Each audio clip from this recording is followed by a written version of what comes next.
Welcome to Father Fish and the Natural Aquarium.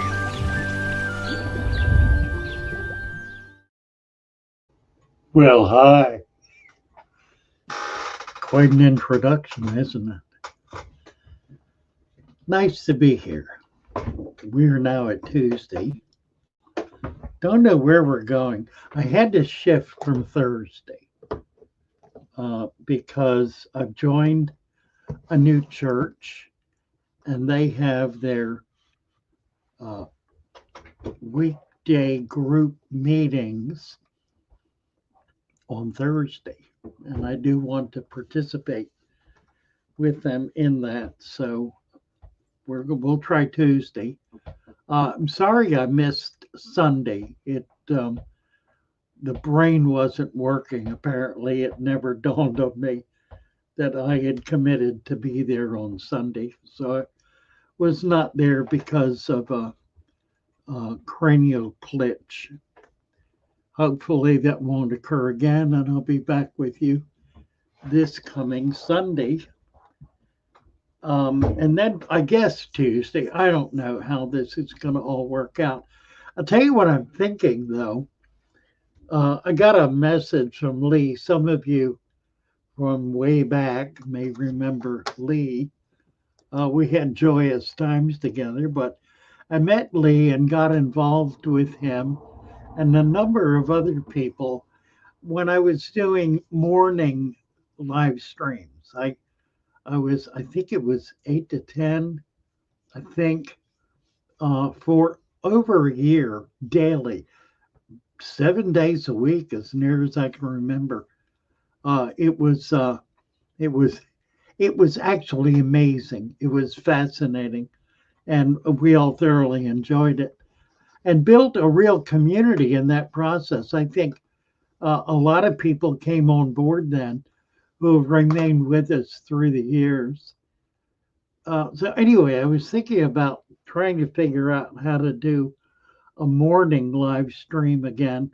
The benefit of it is that it's able to pick up people from literally all around the world during their waking hours. It doesn't, there is no midnight or no 3 in the morning anywhere in the world when it's 9 in the morning in the US and maybe 9 in the evening, but that's as late as it gets. So, anyway, thinking about that. And we'd kind of like to do it. Whether I can work it out in my work schedule, I'm not sure. I think it would have to be a more um, running the shop kind of thing. And also would probably involve a lot more consultation and a lot more interaction with you and with others who are contacting Father Fish asking for help. So anyway, one of the things that we'd have to do is figure out how to get the telephone wired in to the video, to the live stream, and I don't know how to do that, so I have to figure out how to make that happen. But the reason is I'm getting calls all day long from people literally all over the world asking for help, and it would be a lot of fun, I think, to be able to do that online. Christian, happy to see you. And Diana Roach, hi from Seattle. Nice to hear from you in Seattle, Diana. Catherine Hayes, hello. Fish Tactics, hope you are doing well. I am doing well, thank you. I got another treatment today. I'm doing vein restoration. I've done a little bit of this in the past. I'm doing more of it now. I'm in I think, I think it's a 4 series.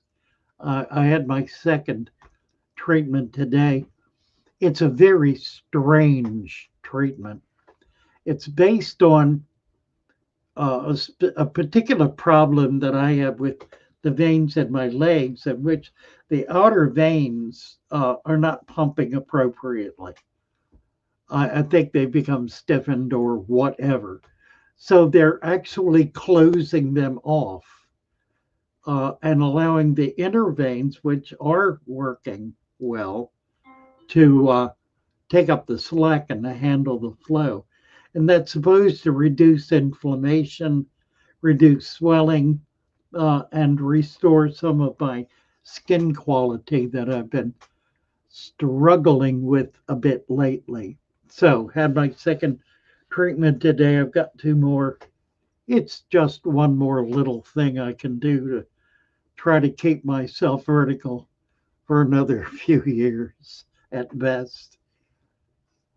Let's see. Let's talk about fish, baby. You got it, Greg. Glad to see you from Christian. Let's see.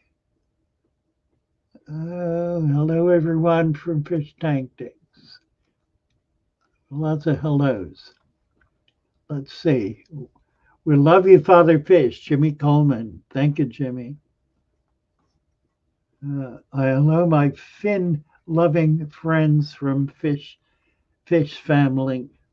Indeed, they're Fish fam friends. Oh, my. I am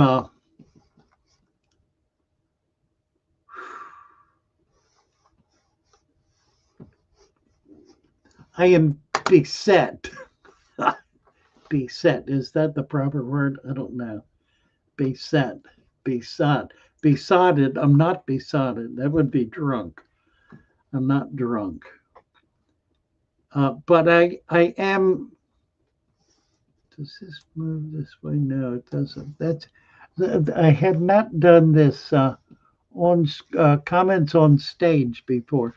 It's kind of nice. I do it for your benefit um, because I have it in larger print off to the side, right alongside the screen, so I can read it easily.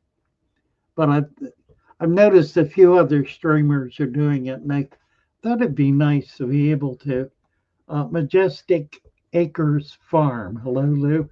This is Mike. We talked on phone at 1 today. Very excited to get the 75 started with all your stuff. You're in our thoughts for your house. Well, thank you so much. Majestic Acres Farm. Mike is setting up 75 dirted and called, and we've talked through the process of everything that he wanted, and he kind of went overboard. But I know he's going to be happy. So it'll be exciting. I did invite him, and I do want to invite those of you who are not on our Discord in the Father Fish Shoal to join us there. It is a joy. Join for joy.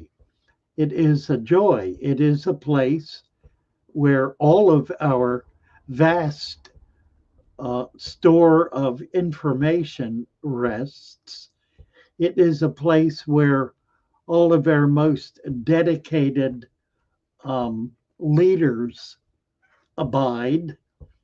It is a place where you can brag about your fish tank or your exploits in the fish world by picture and by video. In point of fact, you can have your very own channel on our Discord server. You also can get help. There are lots of folks that come in with questions and problems, and we do have a number of folks there who are more than equipped to be able to help and take take that role very seriously. So it may take a few minutes for someone to show up when you pop in, but be rest assured they will, and you will get the help you need. Often it takes days to work through and really understand what's going on with your tank, but so much the better because it means we're really able to delve more deeply into your situation and discover not the easy, shallow, superficial things, but the deeper realities of your fish keeping and of your aquarium. Sid Hudson, Sid from upstate New York. We spoke earlier. I purchased a starter kit for the new tank today. Thank you for your advice. Well, delighted to be able to talk with you, Sid. Uh, these are two folks who called today to chat, and we were able to talk them through the early stages of setting up their natural aquarium. So again, that's something I do every day. I'm delighted to be able to do it for a more serious consultation. We do set up a fee structure. So you can buy half an hour of my time online, and I will be there for you for the duration of that in order to ensure that you get all the answers that you need and have personal time. If, by the way, that's something you want to do, we can do it on the Discord and to be able to do audio visual as well. In other words, I can be looking at your tank and talking about what I see in it. So we have a wide range of options. I was wondering if you have ever kept Sulawesi shrimp. I don't believe I have. I did just get some crystal shrimp, which I'm trying for the first time. These are caridinas, which require a softer water than I'm used to having or dealing with. Um, the coloration is, they're the what you're talking about is the caridina. So these are the first that I've had, and these are the crystals. They're white with red bands on them. Pretty little shrimp. So I have a new customer who is who has cultured them and is doing quite well to the point where she has extras. So I'm buying the extras from her, giving her store credit for them, and we're going to, for those who are interested, be learning and teaching how to maintain these. In order to do it, I'm going to set up an RO system so that I will have soft acid water, or at least neutral pH water. It won't be soft acid until it gets that way. I'm buying spring water, which is again neutral water. It's 7 O, so it's not acid and it's not alkaline. It's right on that deadline. By adding leaves, I can make it become more acidic, and that's the approach I'm taking to move it into the acidic range. So we'll see how it all goes and if I'm actually able to learn anything in the process. Thank you, Majestic Acres. Well, it was a joy talking with you. And we did get through a lot, I think. We were on the phone for a good while. Search me as a friend on Discord. I can never find people. Oh, Jeff Fairchild is saying. Yeah, you need to get into, let me go over there a minute. We could look at this. Mine's going to look different is the problem. Let's see. Maybe we can do it anyway. Let me do this. Let's see if this will make any sense at all. Might not. Share screen. Discord. Share. Back. Well, where is it? Oh, right there. So this is the Discord screen. Can I get it bigger? More or less. The bar on the left-hand side at the distinguishes two basic formats. One is the information, which is all of these center column items. And by clicking on that, it'll take you to direct messages. I can't do it there. I have to do it over here. It'll take you to direct messages and the folks you're in conversation with. And that's what's in the left-hand column there. And uh, then hitting this uh, instant info for, well, that's not it. Here it is at the bottom. The Fatherfish Shoal. Clicking on that will bring you back. You want to be in the lobby as a new person. If you go into the lobby and then just say hello, you should be met by a friend. From there, let's see, we've got a bunch of new people here now. Let's see who's here. I haven't been here in a day or two. Darius Allison just showed up. Let's see. So you want to, once you get here, you want to read the rules, and then there's a secret word in the rules. You type that in, and it will then take you into the guide, and you can go from there to ask for help and to morning coffee. The central is if you get in the morning coffee in central, then there's a continuous conversation going on there. So, and in fact, I say Maeve is there. Maeve is everywhere. Maeve is the webmaster for the site, and she is a joy and as dutiful as it is humanly possible to be. So you can see up here on the left, I have messages from Racing Turtle and from Megan Bacook. Megan is a staff member. Racing Turtle is also a staff member, but a volunteer staff member. She does a lot of her YouTube work for us. Megan is our gal Friday. She does everything I want to do, and that's a big help to me. It's true. Anyway, do try to get over there. I know it's a little tricky getting in. I know it's something you'll appreciate once you can do it. Dan Hanais. I bought some new black neon tetras to replace the ones that didn't survive my initial population. I've isolated to prevent any disease spread. So far, they seem more healthy than the first group.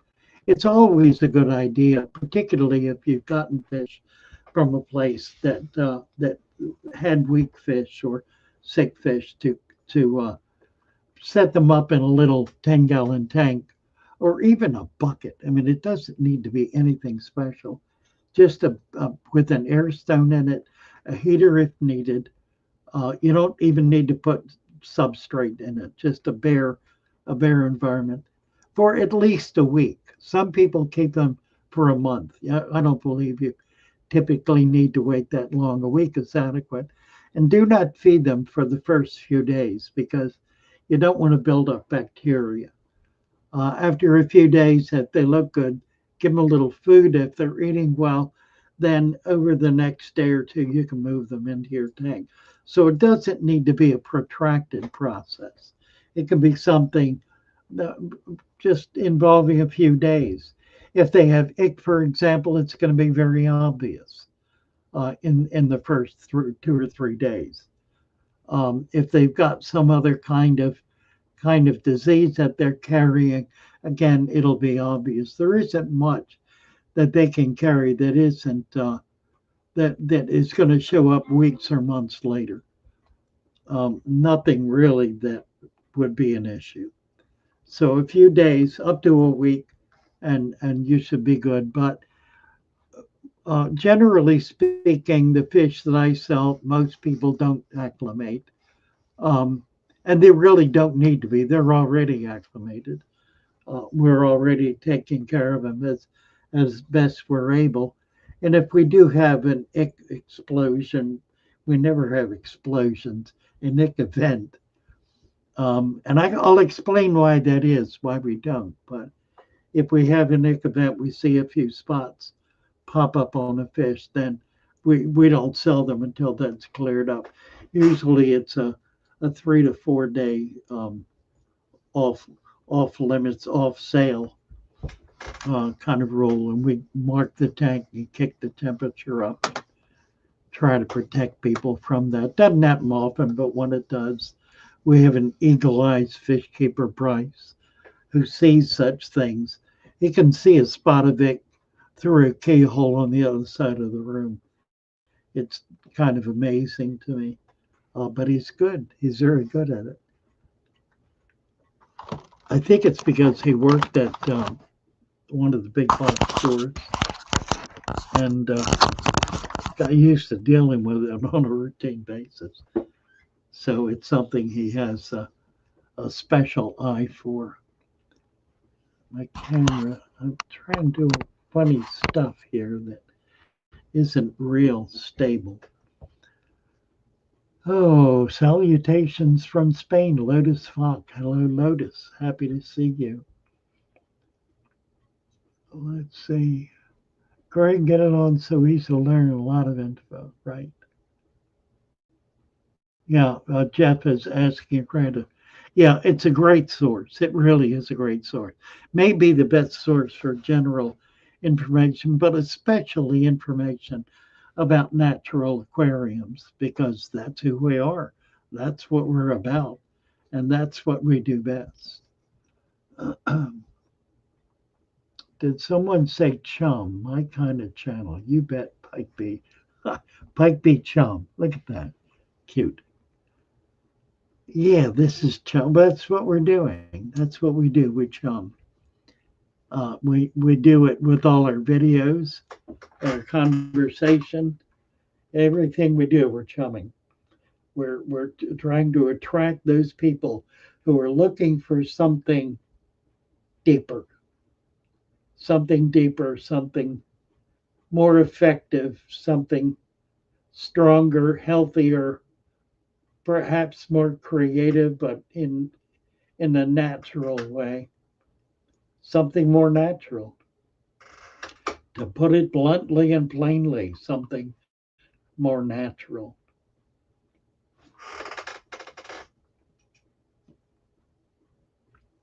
Let's see. Pike Beecham says, awesome seeing you live on here.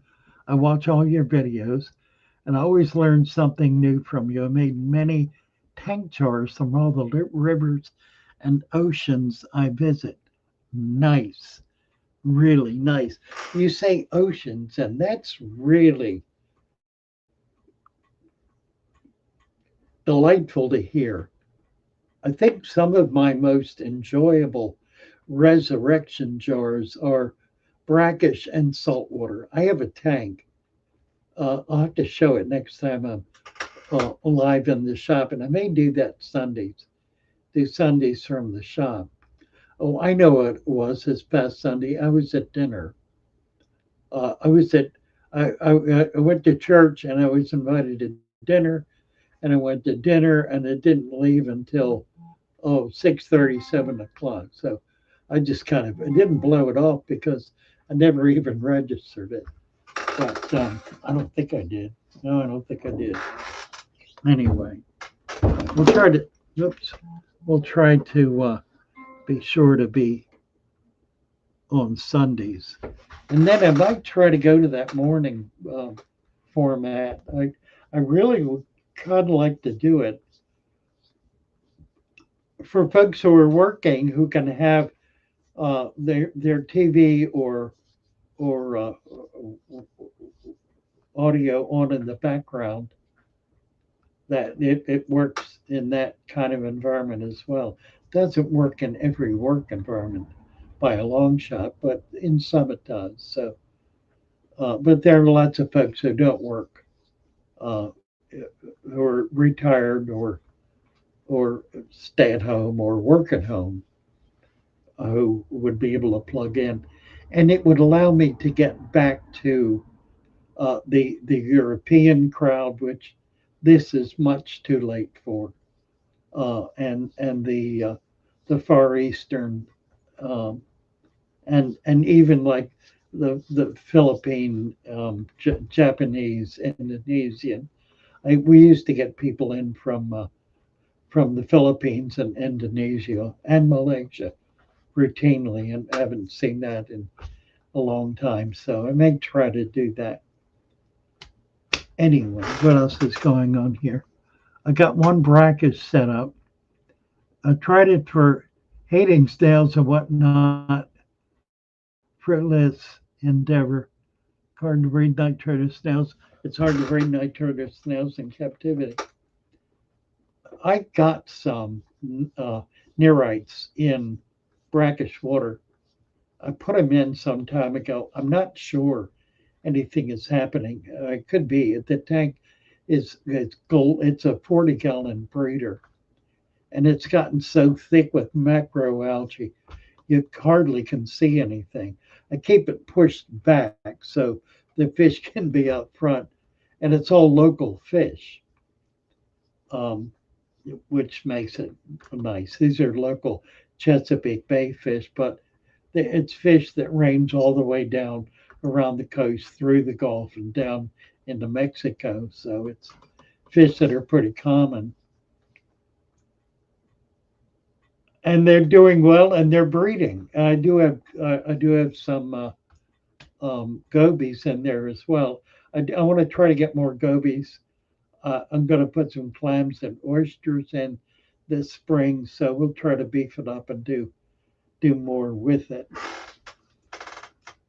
I'm going to start the natural pond soon next month. I hope Liz Fogg about 3,500 liters of cold water. Yeah, he has a Lotus has a beautiful design for his outdoor pond that I look forward to seeing it.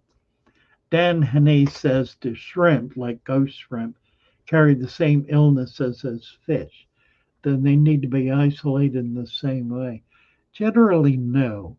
Uh, what they carry is external parasites, and if they have them, you can see them and you can deal with it. But generally, no. Um, they're pretty hardy, and you adults will survive like in a tetra tank pretty well, but don't expect the population to grow because the baby shrimp are food for everything, for the tiniest fish. Everything eats baby shrimp.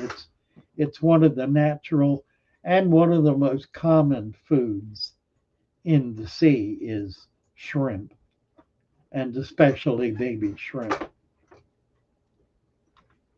So if you want to breed shrimp, you need to do it in a tank that has nothing else but shrimp. Snails are okay. Other kinds of shrimp may be okay. Um, but you can't do fish with them. Plecos, maybe. Corys, no. Corys will eat shrimp. They'll eat baby shrimp. They'll try to catch them until they do. So you're best if you're going to do shrimp to keep them by themselves. You do want them in a planted tank, however, so you can do the natural tank, the deep substrate tank. I got so many shrimp, I'm expanding tanks, says Pike Beecham, with a bridge on top to serve as a portal. Oh, isn't that clever? Well, that should be interesting. Shrimp will climb out of the water. If you have a wet bridge, like water flowing slowly over it and back into the tank, the shrimp will come up onto that. So you really could bridge tank to tank. That's pretty interesting. That should be fun. And by the way, anyone who's local, if you have an exploding population of fish, of shrimp, that's something I'm always on the lookout for and will always pay store credit for. And I pay $1 a piece for store credit for shrimp. They need to be um, about a month old, a couple of weeks at least. They can't take babies, but I will take smalls. So 2 weeks to a month, and I'll be happy to take them. Let's see what else. We had a lot of those bamboo shrimp make the great escape. Yeah, bamboo shrimp are pretty cool too. A much larger shrimp.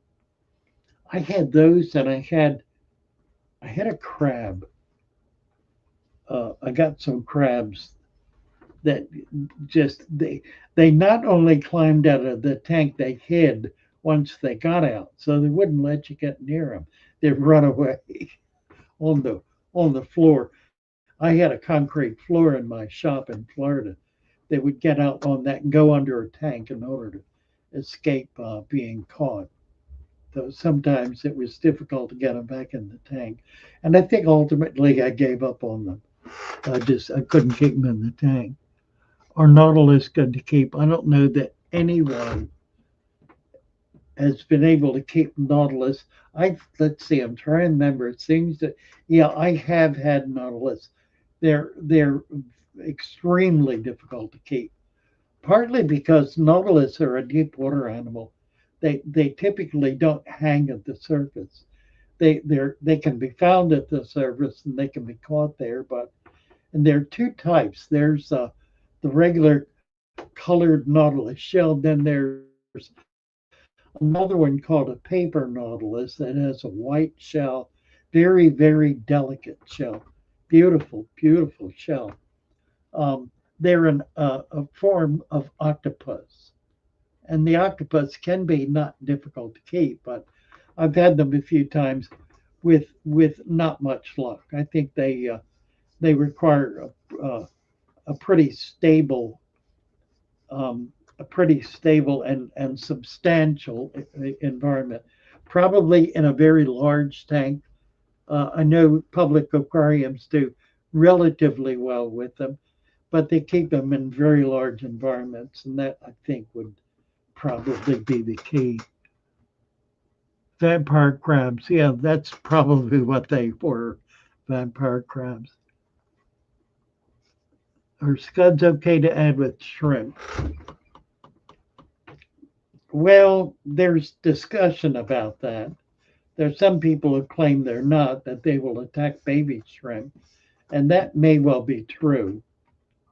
Scuds are predaceous, a predaceous animal, so my hunch is that you could keep them with adults certainly, but they likely would predate on baby shrimp, so that might not work out so well.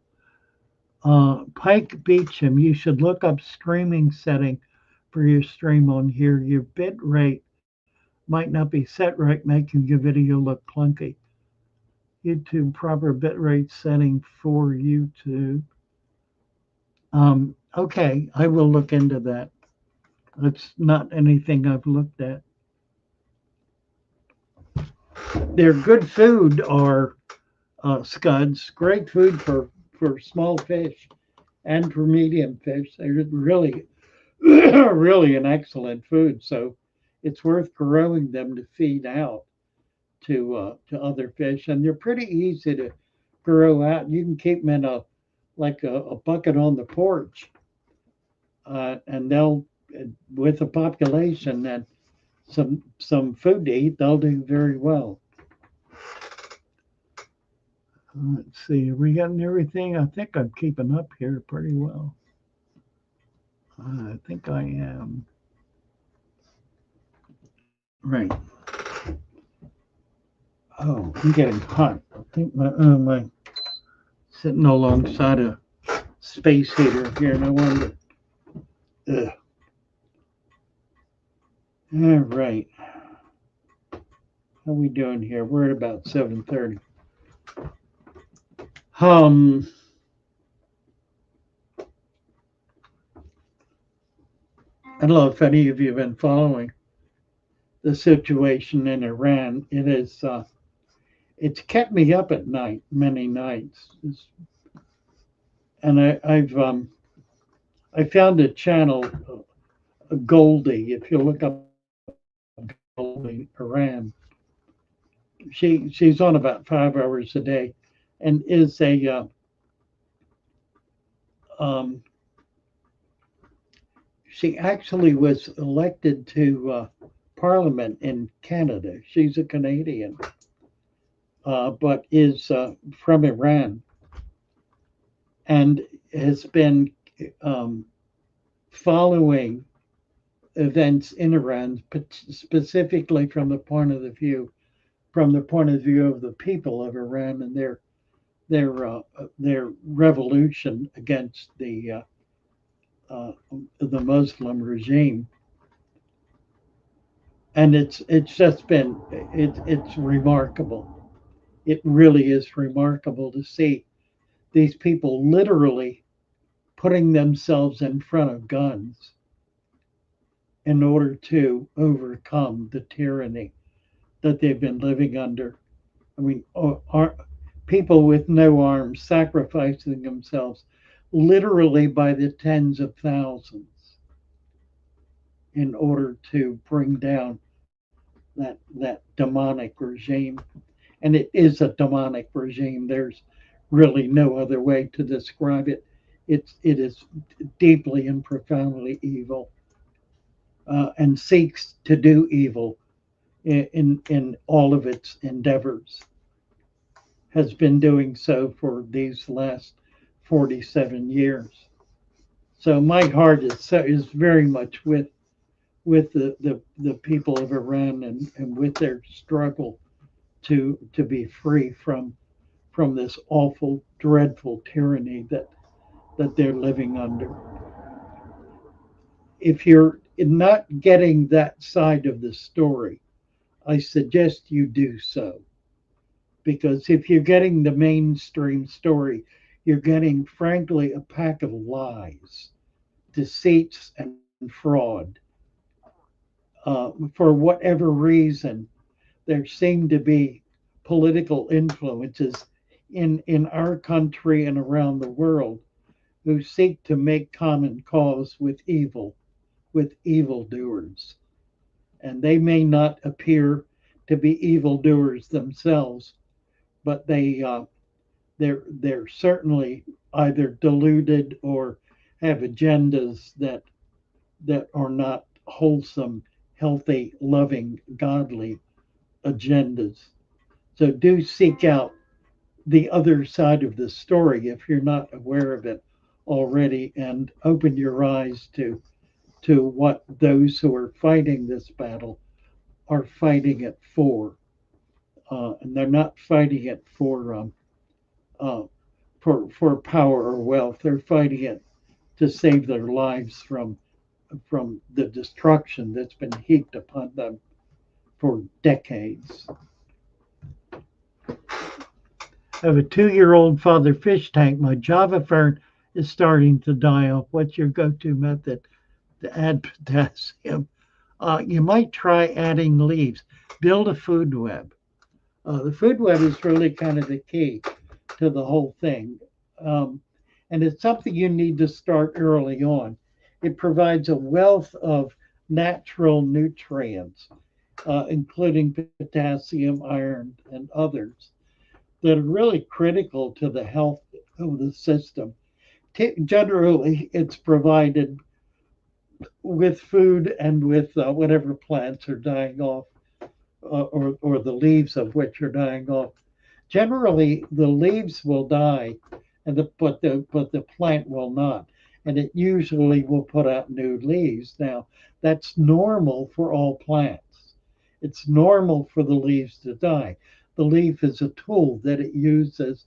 That tool wears out and is discarded, and a new one grows. A bit less so with ferns, but it's also true with ferns. Once the fern has raised spore, it will typically die off. But if there's no new growth, then you do have perhaps a nutrient problem in your water column, keeping in mind that ferns take their nutrients out of the water and not out of the soil. So adding those leaves, a bed of dried leaves, uh, to your tank on a regular routine basis and allowing that to build up will provide those nutrients without having to put some kind of uh, fertilizer in. The problem, as I've described in other places and probably here with fertilizer, is it's too specific and it overwhelms the system. When you use it, you're putting in one or two or three supplements rather than a wide range of supplements, and you're putting them in at such a massive level that they literally overwhelm the ability of the plant to function normally. And so it's obliged to take this stuff in, which root may cause leaf growth. So you may see an explosion of leaves, but what you won't see is an explosion of roots, which means the minute that is no longer available, the plant dies, it withers because it doesn't have a root system, which it will get naturally from its natural growth process. The way it works in nature is that the plant puts off hormones, and the hormones they change based on the state of development of the plant. So a plant that's just seeding needs roots. It's going to put out hormones that trigger certain species of bacteria. Those species then consume a certain kind of nutrient, of element, of element in the soil, and and convert that into a nutrient that the plant specifically needs in order to grow roots. There are other bacteria for stems, for leaves, for flowers, and so forth. Using fertilizer breaks that process and makes it impossible then for the plant to function normally. So I understand that it's used because the soil or the water become depleted of nutrients. But what we're struggling to do is to provide adequate nutrients so that does not happen. And that brings me to a topic I need to discuss, which is the function of nutri of aqua preta, the supplement. It's called aqua preta based on a soil that was discovered fairly recently in the 20th century.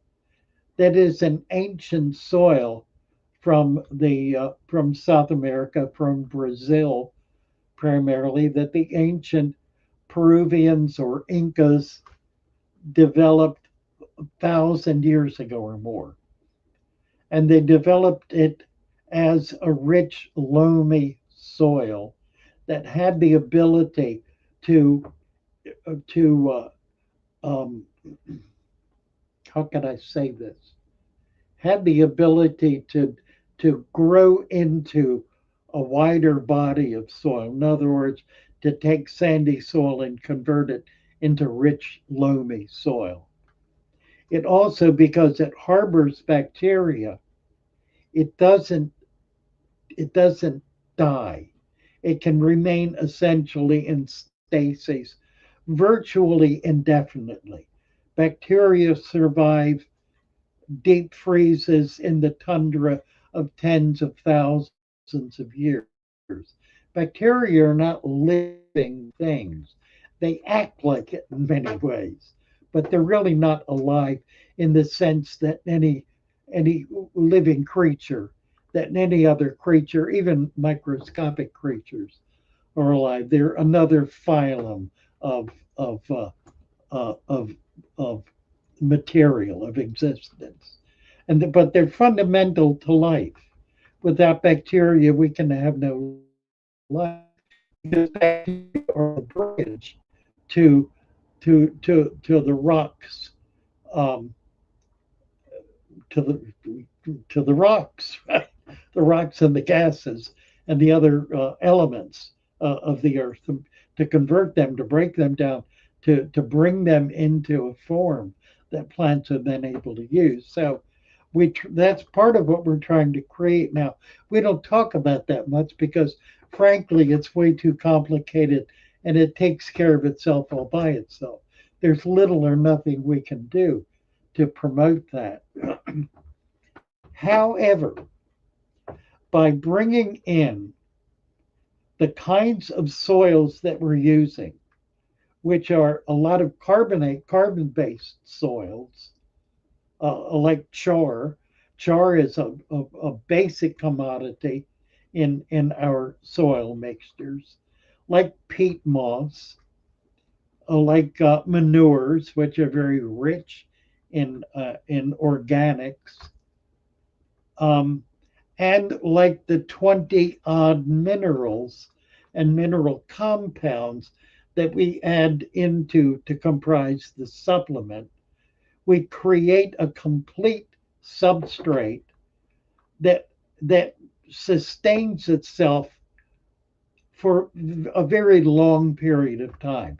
I like to say 5 years because in 5 years, the full life cycle, food cycle of elements completes its cycle. It takes about that long for it to fully develop in your aquarium. And in that period of time, if there are nutrients there for that length of time, then everything is moving as it should. And when a depletion might otherwise occur, it's the replenishment is occurring. So it's that process of replenishment. I have a tank right now that's 27 years old, and I have not added any kind of fertilizer or any kind of nutrient to it at all in that entire 27-year period. I have had to take substrate out because it builds up. The action of organic material going down into the substrate increases its depth. That's what happens to ponds in fields.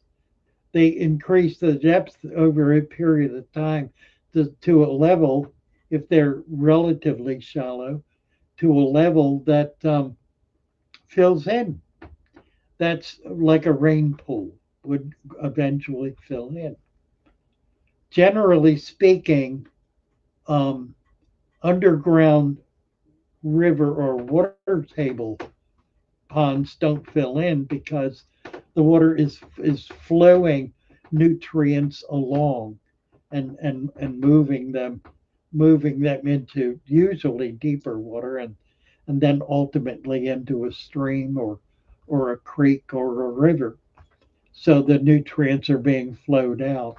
But where there is no flow, where it's a stable water environment, that will eventually fill in completely simply from the silting of the organic material that's precipitating into the substrate, builds it higher and higher. So every few years, I need to scoop out a couple of inches of substrate because it's a shallow tank. It's a 12-inch deep tank, not a deep tank at all.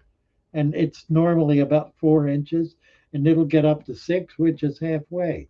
So I take 2 to 3 out, and then it's good for another few years. Demonstrating what's really going on. There's substantial material that's going into that substrate. Now, the trick with the fern is that the fern is taking nutrients out of the water column, and those are limited by virtue of careful feeding, lack of fertilizers being put into the the water and the action of the substrate, which is precipitating everything out of the water column, keeping the water pretty pure. So the solution to that for plants that require uh, nutrients to be in the water column is to build the food web. The food web is simply an accelerated form of organic precipitation. It's providing leaves, tree leaves, which are a fundamental component of the life cycle of every body of fresh water south of the Arctic and north of the Antarctic. The entire Amazon, the entire water basin is predicated, the life in it is predicated on tree leaves. Tree leaves are the basic component of delivering nutrients into the water column. So it's a natural, normal, and really important, even critical step in maintaining a natural aquarium is to put dried tree leaves in. The question, are there any that are toxic? Not really. So long as they're thoroughly dried out, there are very few. Now, I would not typically put houseplant tree leaves or houseplant leaves in. They're too thick, they're too coarse generally, and they may have had one or another thing sprayed on them at various points for aphids or whatever. So you don't want to do that, which means you do want to be careful about where you're harvesting leaves. I like to go into forested areas and harvest them from wooded lot floors because they got a nice range of leaves that way. And by the way, I take pine leaves. Dried pine leaves, I've never had a problem with. The oils are totally dried out. In fact, they're really extracted from the uh, the leaf before it's dropped by the tree. So by the time that leaf falls off, it's pretty dry. There are no oils left in it. And I don't have a problem with them. No, I don't throw them in by the handsful, but when they're mixed in with other leaves, I don't try to pick them out, and they do just fine. But a broad range of leaves is better because they break down at different rates. Oak leaves take longer to break down than ash leaves. There's some leaves that'll break down in a few days, others that'll take a month or more. Almond leaves will take a number of months. So if you're going to use almond leaves, you want to mix them in with a range of other kinds of leaves so you get the full benefit of of the breakdown and of the nutrients that are being provided because certain leaves provide other nutrients than other leaves do. They don't all provide the same thing. They're not all made of the same stuff. So a wide variety of leaves will go a long way toward providing the kind of nutrient base in the water column, and also particularly with new tanks in the upper layer of the substrate. If you're excuse me, if you're trying to grow carpeting plants, very difficult to do if you don't have any nutrients in that top layer. Those leaves and the detritus from that will give you that.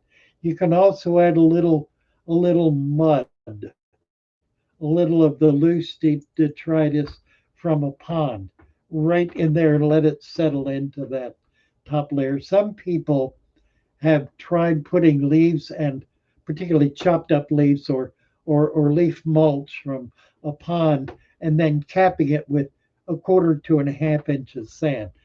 Excellent, excellent for being able to get carpeting plants growing. It also provides some nutrition into the water column because it's gonna leach out. So the supplement then the supplement provides, and again, there are well over 20 different elements and compounds that we put in the supplement, all selectively chosen over a period of about 20 years.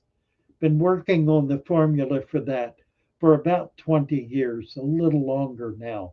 Perhaps I started it in about 2020, about 25 to 2010, so 15 to 20 years.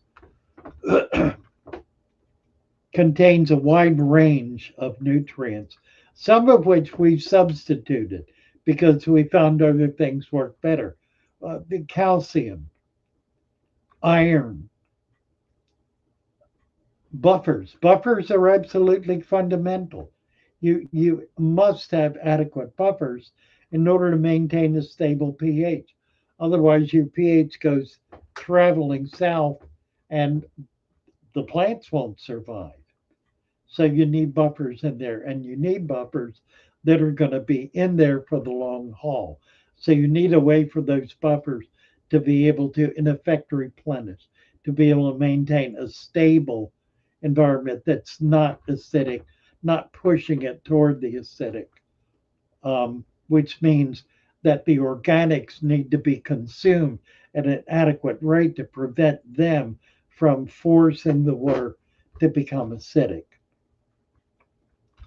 It's a very complicated thing that's very, very, very simple to reproduce and to recreate.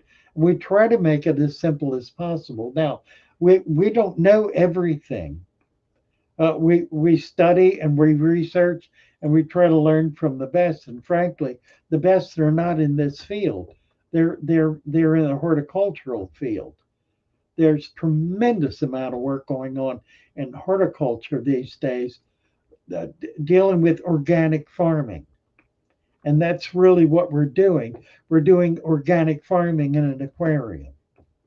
So we're reaping the benefit of all of the research that's going on in the organic farming field, and it's a burgeoning field that's taking over much of farming, particularly in third world countries, but increasingly in our own because it enriches the soil. It doesn't deplete the soil. And that's so much a part of the process. That's what terra preta is. To get all the way back to the beginning of this, terra preta enriches the soil. And that's what this material that we have put together is doing. And we feel good about being able to refer to it as aqua preta because it really does do that. It really does replenish soil from being able to be depleted.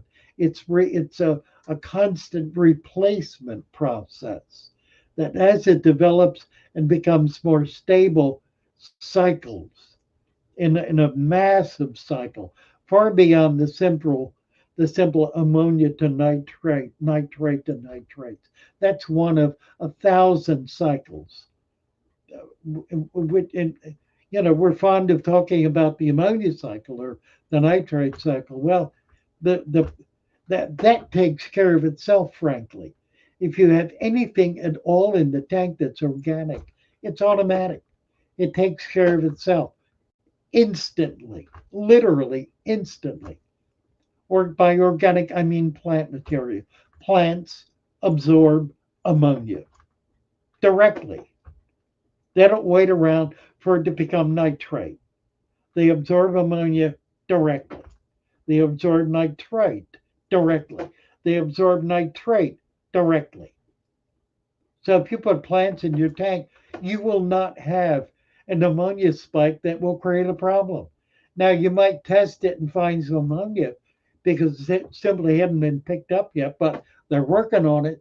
You have enough plants in there, they're working on it, and you're not going to see stressed fish because it won't be high enough to create a problem.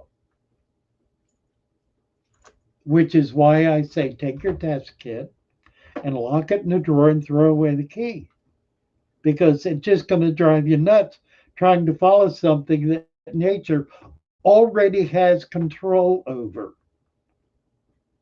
And you mucking around with it and trying to adjust this or that, or simply throwing the natural balance out of whack and creating chaos out of order. And that's so much a part of what traditional, I shouldn't call it that. It's not traditional fish keeping. I don't know what to call it exactly. We need a word for it. We need to we need to not only describe it, we need to label it. We need a label for what happened to the hobby between the 50s and the year 2010 or 2000.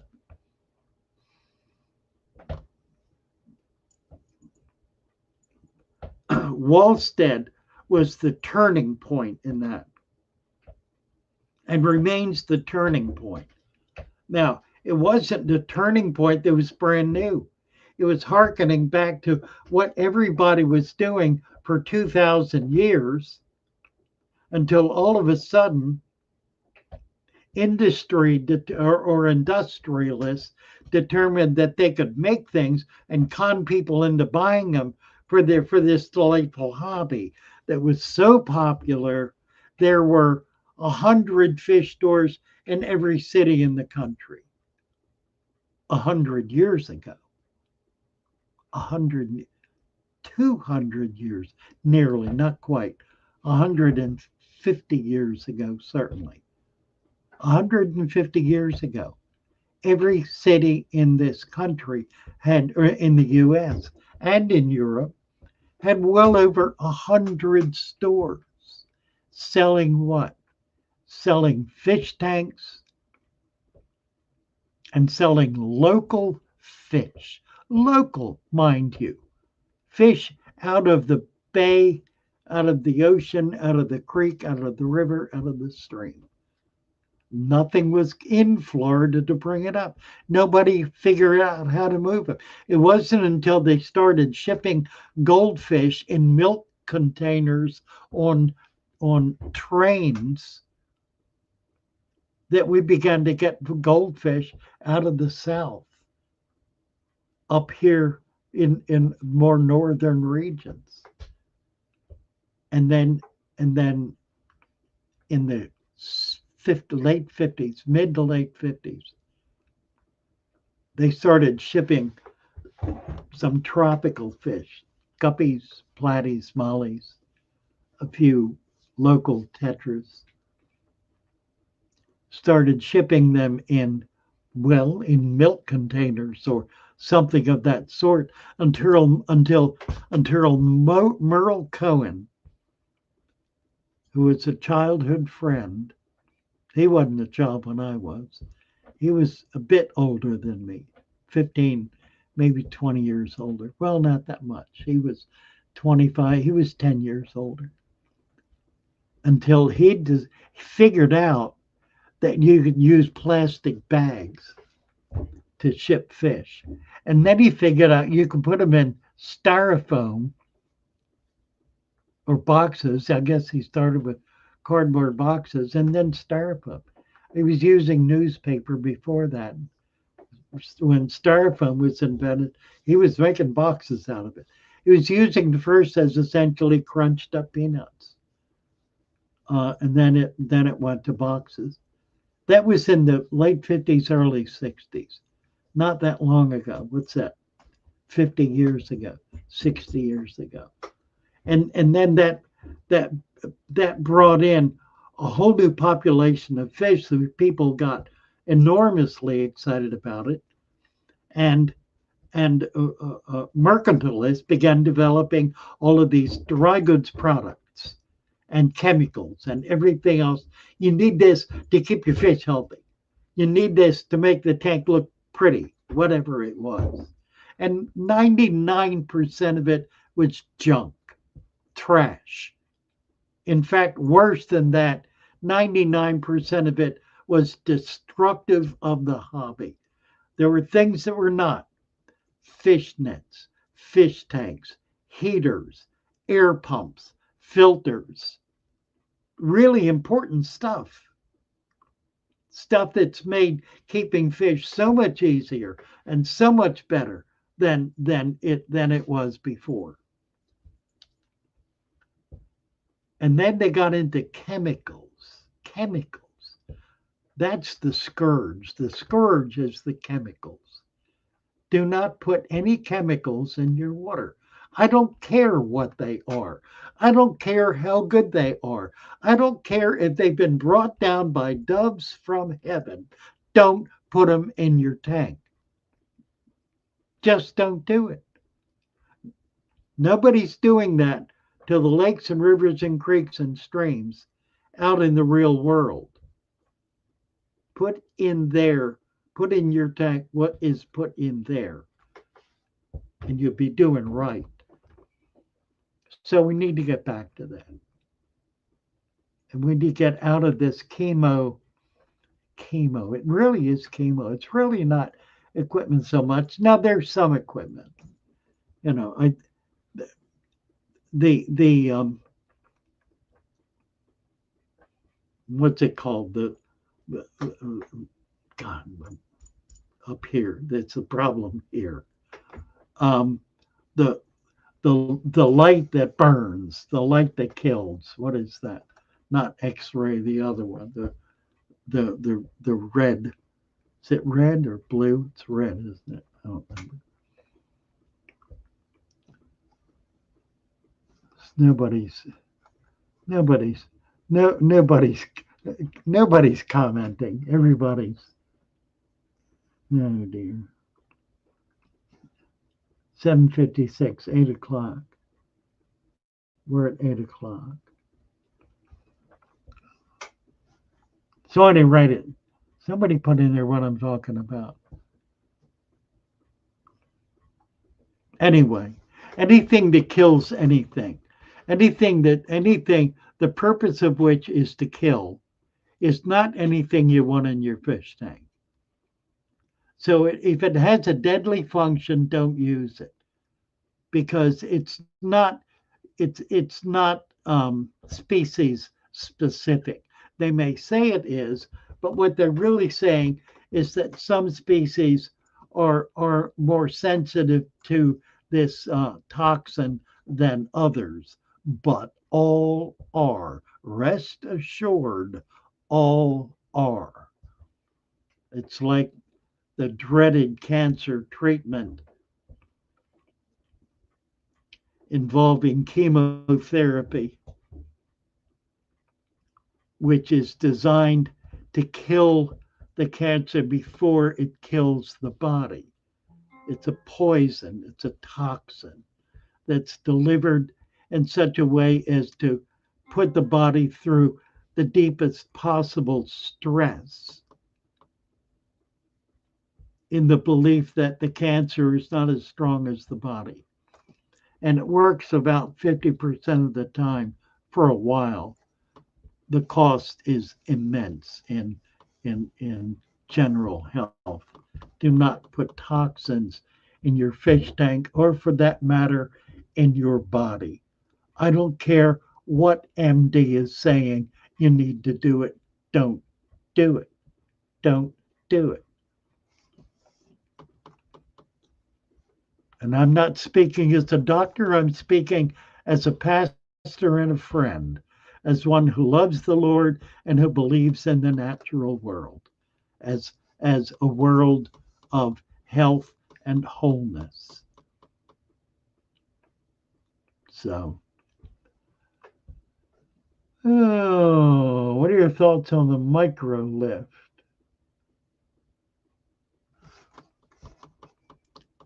I haven't looked at it. You're making me look at all this stuff.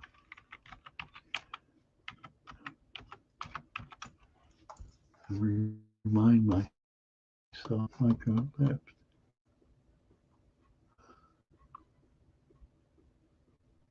Well, there's a micro facelift. That's not facelift. All right, we got to go back. Micro lift aquarium. for aquarium.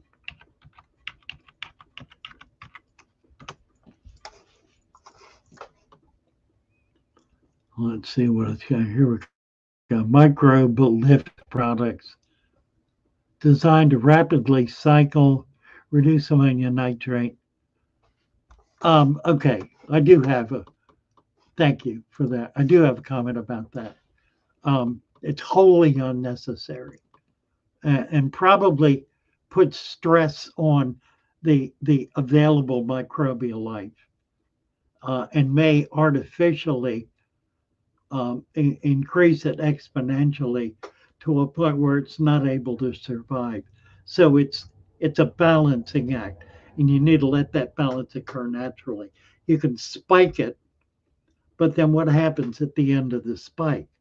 You start losing because you haven't built up the foundation. It's like trying to build the roof before you build the foundation or before you build the walls. I got this beautiful roof. Look at it. Look, I put so much money into this roof. And there it is, sitting on the ground. And it's too heavy to lift. So I've got to build something else and then use it as a model for a new roof or try to figure out how to live under it. Yeah, it's counterintuitive, I guess is what I'm really saying. And as such, it has a tendency to create problems that would not otherwise be there. It's like a lot of things. It'll give you an initial flush that'll make you think, wow, this is great stuff. And then a week, 2 weeks, 3 weeks down the line, you start seeing dead material that shouldn't be there because you've created a mass of biology that has nothing to feed on. And if you try to keep up with that, then you wind up trying to create a natural balance with whatever you can accumulate and throw into the tank. And that'll make you even crazier. That'll make you really nuts because you can't do what nature does naturally. You're not smart enough. And you haven't been in it long enough to understand it. Nor has anyone else. I certainly have not. I depend utterly on the system to take care of itself. And I'm constantly impressed with how effective it is. Now, if I start seeing a weakness that I think I can do something about, I'll add more plants, maybe add a little more sand, maybe add some more leaves, but I don't overdo it. I don't push it. I don't try to get more going on in there than it can naturally and easily handle. And how do I know that? Well, I back off. I keep my hands out of it for a long enough period of time to see what it actually is doing. And if it actually is doing well, then I know I'm okay. And if it's not, I try to figure out why it's not. Sometimes it's obvious, more often it's not at all. More often you have to spend the time thinking about it and looking at it. And that's what our Discord server, the Father's Shoal, is for. It's a place to be able to park yourself and park your aquarium, get it posted, get it up there, get a channel with it. So you're posting pictures of it and short video clips of it on a routine basis. And then others can look at it and get a sense of what's going on. So if you have something strange happening, you can share that. And you can share it in a way that's genuine sharing, that has an intimacy about it, that has a personal contact about it, and be talking with someone on a daily basis or over a long period of time about your aquarium. It's like having an online club. Clubs are absolutely amazing. We're going to be starting a new club, hopefully this spring. We're trying to get financially stable enough to be able to do it, but that's coming along. Thank you all very much for your support. And please, as you need plants, check out our store first. If we don't have what you want, perfectly understandable. But if we do, we want to provide you with the best that can be provided. We want to give you the best deal and the best quality, and we really work hard at doing that. The reason we're doing it, by the way, and I know you guys understand it, but for those naysayers who say, "Oh, there's Father Fish, he's given himself up to the man." Well, I don't know who they think the man is. I really don't. But providing support for families, helping people who need help, creating an environment where there's shared resources, I don't think it's being the man. I think it's being a good steward. And I try to be a good steward with this. I take home essentially nothing. Everything that comes in is going out, and it's going to other people who are participating. We have literally dozens of people who are on a daily basis who are involved in this whole natural aquarium fatherfish process. It's a pretty big organization. I don't know anybody who's doing more. Some of the really big guys, maybe, I don't know.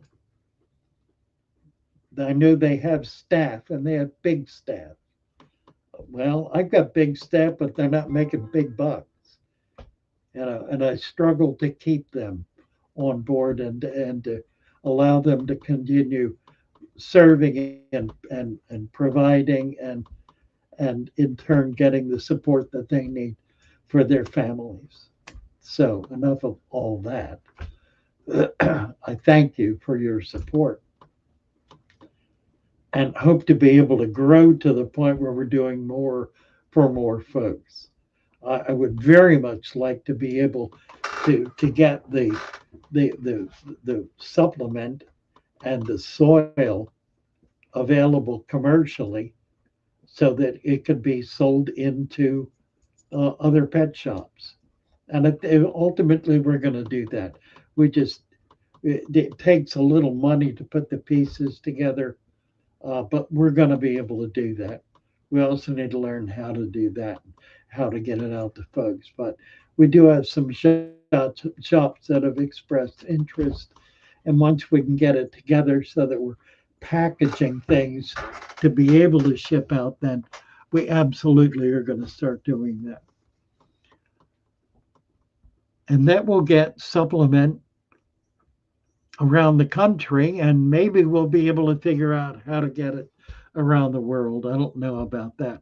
I think it's something we have to produce in various countries. So at that point, we'll be helping the folks in England and Australia and Canada and where else? South Africa, Indonesia, India, Turkey, where else? Spain, um, um, South America, Brazil, who are making the supplement and selling it to their kinsmen, selling it to the folks in their country. And we don't take any part of that. That's their business. It's not proprietary. We haven't patented the formula. We allow anyone to use it, to make it, and to be able to make money on it if they were able to do that, to be able to provide it to more folks and make a little business out of it. It's what we all try to do. Our hobby becomes expensive. It becomes important to try to get a little money back so that we can build it and grow it. Ryan is indeed often awesome. Ryan is my bio teacher, Jacob. Oh, that's wonderful, Jacob. Happy to see you here. Yeah, right, right. Talking about MD and his support of the chemical system. Yeah, that's what's supporting it. He's doing something very different, though. I mean, his what he's doing is artistic. It is artistry, and it is a very high, very extremely high level of aquatic artistry. His tanks don't stay up long. If they're up for a year, that's long.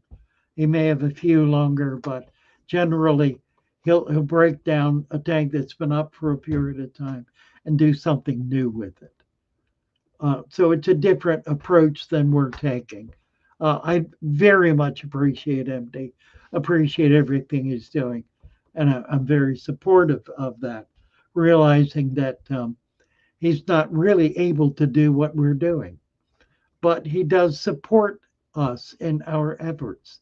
He is supportive of what we're doing. He understands it and he acknowledges its value and its importance. So we have we have no conflict with MD, not at all, or anyone else, frankly, virtually, other than those who don't like us, and we just try to ignore them.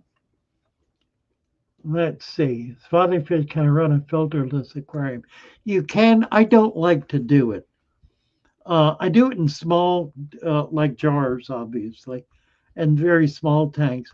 The reason I don't like to do it is because I understand the importance of water flowing. If there's a little bit of flow, then water is coming in contact with the surface and exchanging O2 and CO2. Now, that does occur naturally and normally, but with a little bit of flow, like from a sponge filter. And I don't use air stones because sponge filters are cheap and they do a little bit more. They provide a little more surface for bacteria and microfauna to thrive in. So they add value. They add biological value to the tank, and they move the water.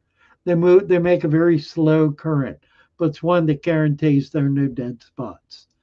I I I am I lived in Florida long enough to see what happens even on the coast, the Gulf Coast, when dead spots are created. When, for example, the bottom may come up into a mound and water will flow around it. And it'll be maybe an acre large area, water flowing around it, water not flowing over it, flowing around it. And it becomes dead. And everything there dies. Everything. The crabs, the fish, the plants, the microfauna, macrofauna, all of it dies. And it becomes a foul, horrid mess. So I'm keenly aware of avoiding the possibility of dead spots, which is the primary reason I've got any kind of aeration going in my tank, because it adds just a small amount of flow, but it's enough to keep the water coming to the top where it can exchange oxygen for CO2. And it also provides some filtration, which means it's providing a breakdown of nutrients in the water column, which is especially nice. So it adds to the ability of uh, non-rooted plants to have a little more nutrient in the water column. It provides for that. Let's see. Good fish breeds that can sustain themselves off the ecosystem. I don't know what that means. Vitamin C will remove it. Yeah, yeah, yeah. Vitamin C is amazing. We have research on that. We did. My Eve did a nice piece of laboratory research using vitamin C, demonstrating that it does reduce chlorine and chloramine. Let's see. What else? I big hearted Steph. Absolutely true. Absolutely true. Hello from the UK. Hey, Grandy Boyle. Nice to see you. Hagen Hill Design. Hello, hello. Delighted to hear from you. I love Hagen Hill Design. Absolutely do. People are fast to say how you are. If you say, well, people who say what we're doing is wrong don't know what they're even saying is wrong. I mean, they really don't. They're just ignorant.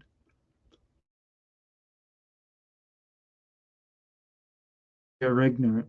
That is, they don't have the knowledge that we share. They just don't, and they don't want to. And so they close themselves off from it. Nothing worse than a mind that's deliberately blind. Nothing worse.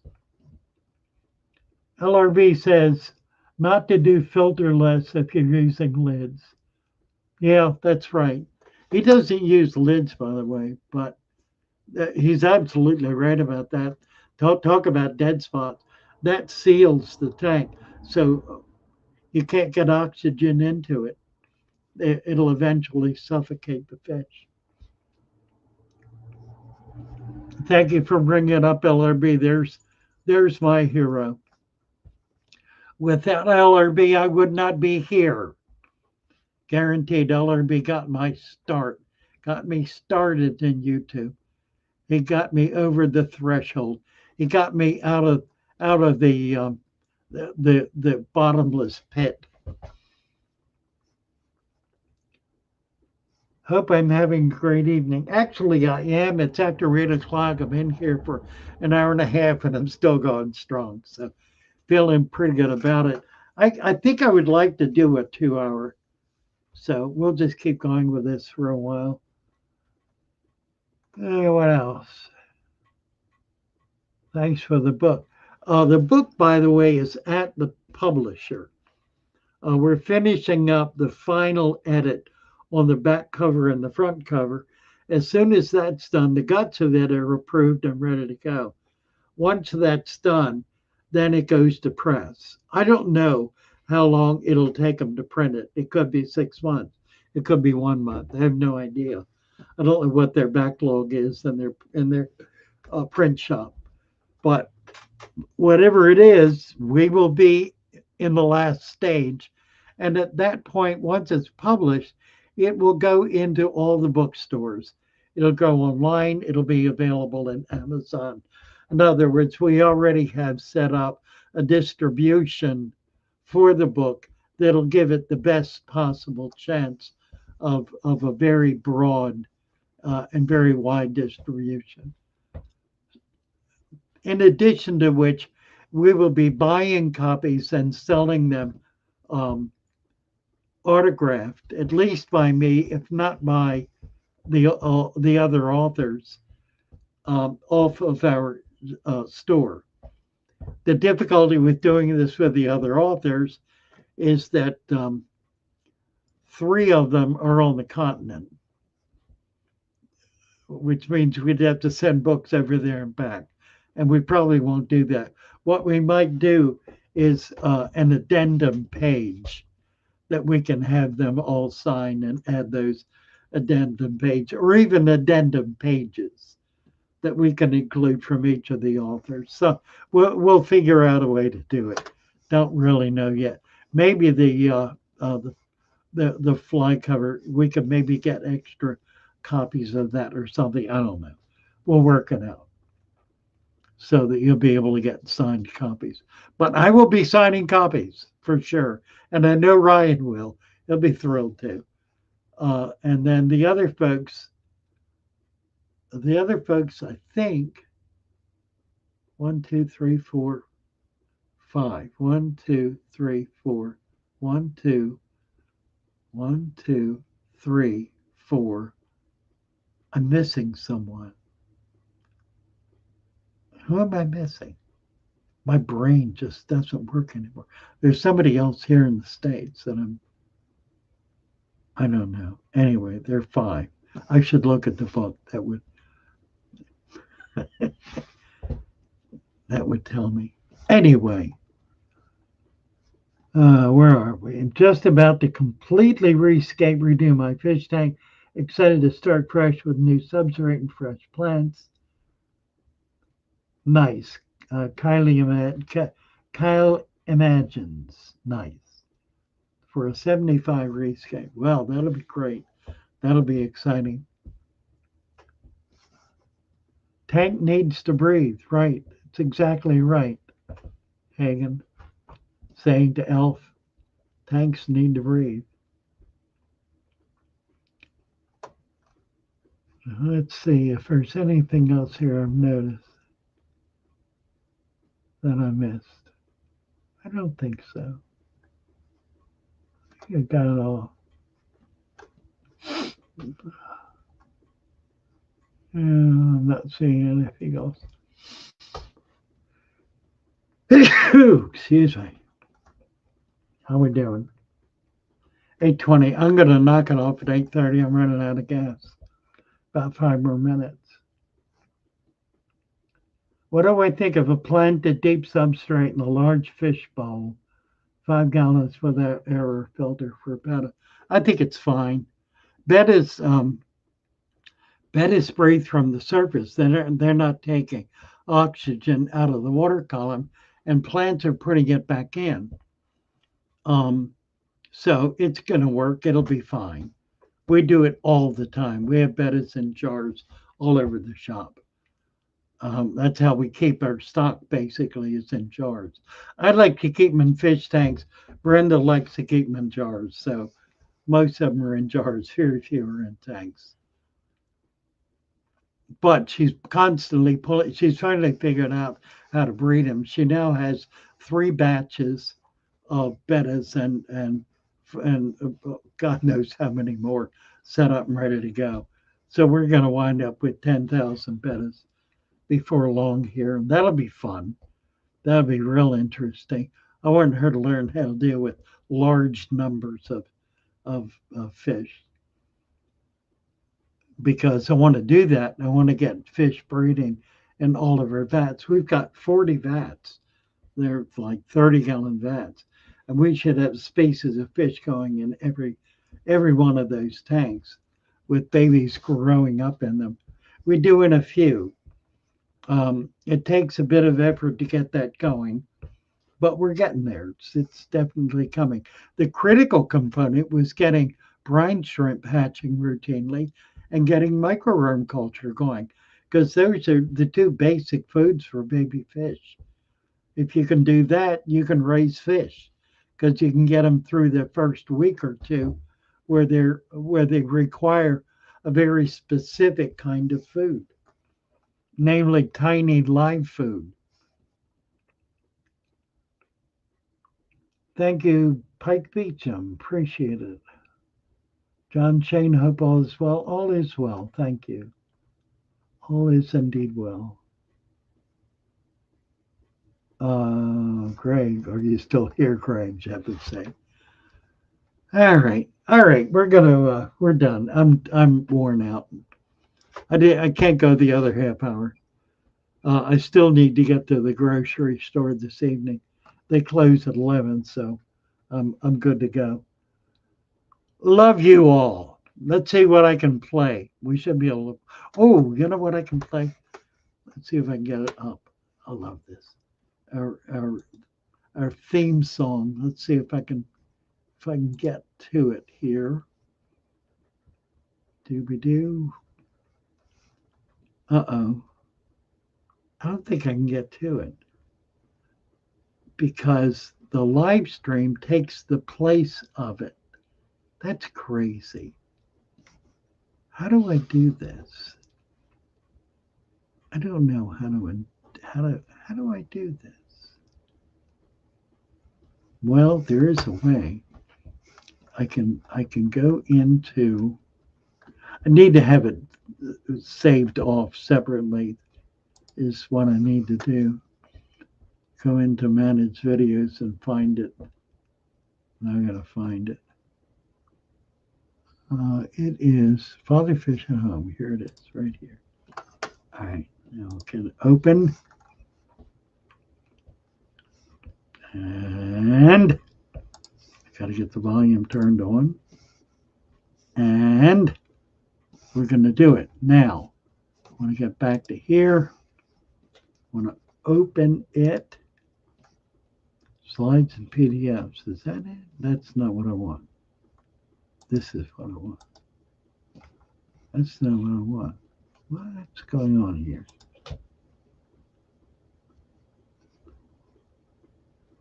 I don't know what I'm doing.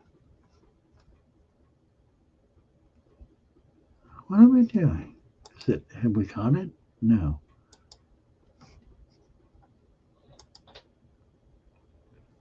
Oh, video file. It's not a video file. I've lost my mind. I've completely lost it. Leave studio. I don't want to do that. Okay, let's do this. Let's shut this down. See if that allows us to get where we want to be. Sorry about this, guys. Share screen. Okay, we got it now. Father Fish at home. Got it there. Got it there.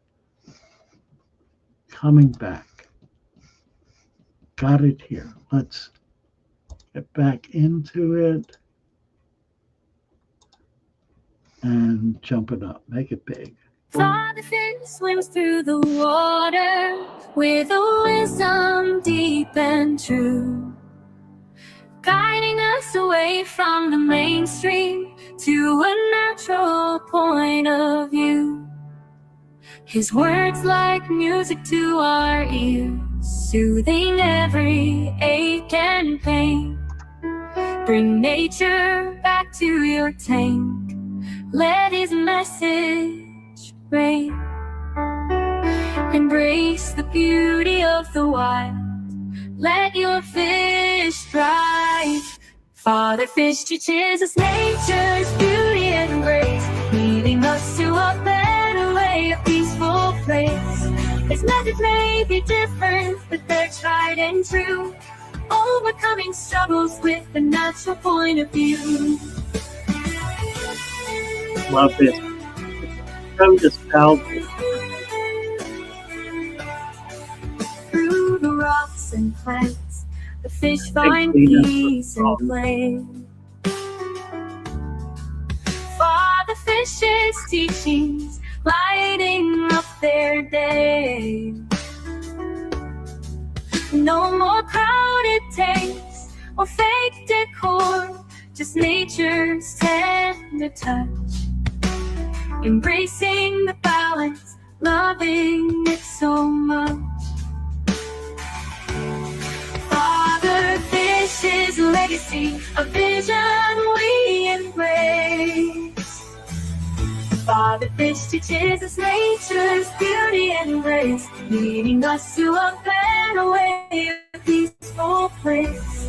His methods may be different, but they're tried and true, overcoming struggles with a natural point of view.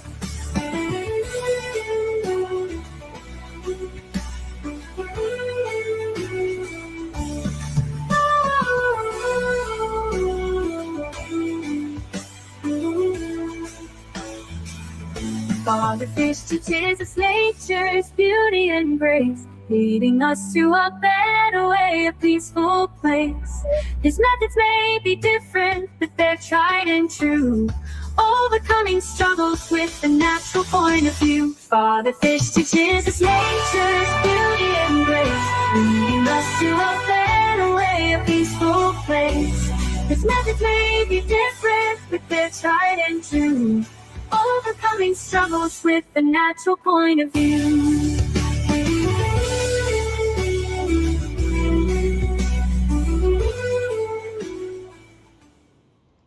God bless you all. Love you all. Bye for now.